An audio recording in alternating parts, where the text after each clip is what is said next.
If you're going to do something to keep a healthy immune system, what would you recommend? Well, there's several strategies. First of all, probably the most important thing from a physical perspective is to keep the sugar out and the processed fats out. Processed fats and sugars are the two worst foods that we ingest on a regular basis. Especially sugar has a very powerful suppressant effect on the immune system. And sugar doesn't have to be just sweets. It can be bread, it can be pasta, it can be rice, it could even be oatmeal. Now, I'm not saying that these things are necessarily bad foods, but just controlling your intake of them. The second thing you want to do is, and this is really interesting because we have almost nefariously, I'll say, we've created a culture of fear. Fear suppresses the immune system. When you are scared of being attacked, of having your immune system attacked, that's when your immune system is suppressed. That's when you're most susceptible, is when you're scared. So managing your emotions becomes very important. And then from a strictly nutritional perspective, vitamin C is the great king of vitamins. In fact, vitamin C is so pluripotent, so multifunctional, that it's almost like in a league of its own in terms of nutrition. And the recommended daily allowance, the RDA, which I call, by the way, the RDA, the ridiculous deficiency allowance, is designed to keep you ridiculously deprived of the amount of nutrition you need. So you need grams of vitamin C, not 100 milligrams a day. The RDA is 60 milligrams of vitamin C. That's how ridiculous. Most people can realize when you say that.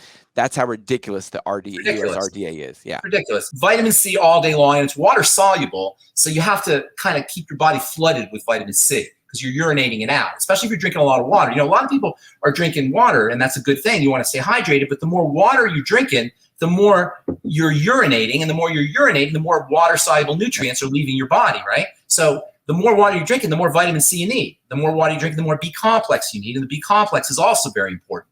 And also electrolytes, potassium and calcium and magnesium. You're urinating all these out the more water you're drinking. So all of these are very important. Vitamin D is another one that's really important, but not just, vitamin D is so multifunctional, right? And every day you hear another function, another role that vitamin D plays in the health of the body. That's because vitamin D has one really main role. And that role is to help the body absorb calcium. And when people think about calcium, they tend to think about the bones. The bones are just one of the places calcium works. Obviously, you need calcium for your bones. But calcium is really an activator. Cells need calcium to do their business. A muscle cell needs calcium to muscle. A heart cell needs calcium to heart. A blood vessel cell needs calcium to blood vessel. A skin cell needs calcium to skin cell. Cells need calcium to do what they do. And without vitamin D, you can't absorb calcium. So vitamin D is important for everything. And of course, we know the best place to get your vitamin D is not a supplement and it's not food. The best place to get your vitamin D is from the sun. Praise God. Vitamin D is so important. Vitamin D is so important, Shawn, that God didn't want to take a chance on us getting it from food. He wanted to make sure that you got it from the sun, right? That we got it on our skin. But of course, today, we're all wearing sunscreens, and no surprise as a skincare guy, no surprise that just last week or 2 weeks ago, they found carcinogens in your sunscreens. I could have told you that just from when I ordered sunscreens in my pharmacy. It had a skull and crossbones on it. That was my first clue to the problem with sunscreens, right? Right.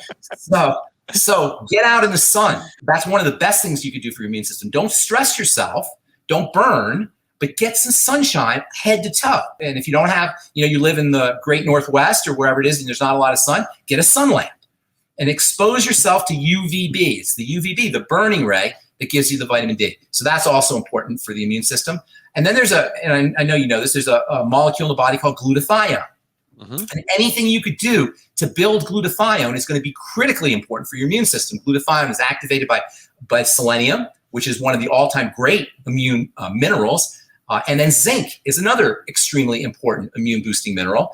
And interestingly, melatonin has immune-boosting properties. In fact, when Trump went to the hospital, that's one of the first things for COVID, that's one of the first things they gave him was melatonin. So melatonin has another immune-boosting effects as well. So reducing your sugar, exercising, reducing your fried fats and processed fats, making sure that you're getting enough vitamin C, getting out in the sun for vitamin D, using melatonin, building glutathione, selenium, protein. Of course, the immune system is largely made up of protein. That's also very important. And then, and this is probably the most important thing of all when it comes to good health, strengthening the digestive system. making sure, number one, that you've got acid in the stomach. You know, most people think that they got too much acid. That's not the case. Hypochlorhydria is much more significant than too much acid. You know, antacids are the best-selling over-the-counter drug there is. In the nursing home, I used to work as a pharmacist in nursing homes, and everybody's on antacids there. As if when you're old, you're making too much acid. When you're old, you don't make too much of anything, right? It's not like when you get older, everything is suppressed. The reason, you know, you don't make too much acid when you're older. So reducing your, or making sure that you're acidifying your stomach with apple cider vinegar or using HCl drops, enzymes, probiotics, of course, keeping the intestine healthy. If you have leaky gut, which is a serious problem, and one of the biggest reasons why leaky gut is so predominant is because of inflammatory fats. There's a very important relationship between inflammation at the level of the intestine and fried and processed fats. So making sure you're strengthening the intestine is also very important.